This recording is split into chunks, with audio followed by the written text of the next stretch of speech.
ఈ కొలై బ్యాక్టీరియా మన గట్ హెల్త్ని ఎలా డ్యామేజ్ చేస్తుంది, ఏ లక్షణాలు ఉంటాయి, ఎప్పుడు డేంజరస్, ఎలా నివారించాలి, ఈ వీడియోలో మనం చూద్దాం.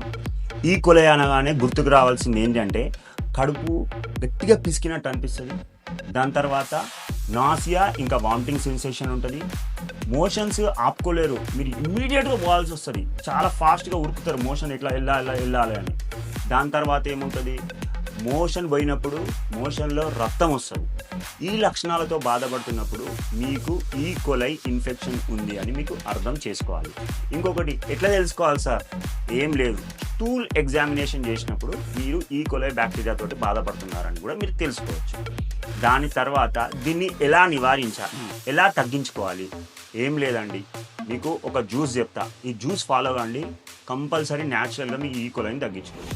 ఒక వాటర్ తీసుకోండి, దాంట్లో ఏం చేయండి, కొంచెం జింజర్ వేయండి, కొంచెం సొంటి వేయండి, కొంచెం పుదీనా వేయండి, కొంచెం తులసి ఆకులు వేయండి.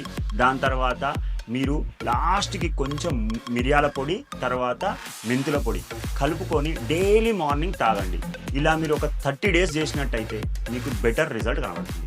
Thank you viewers.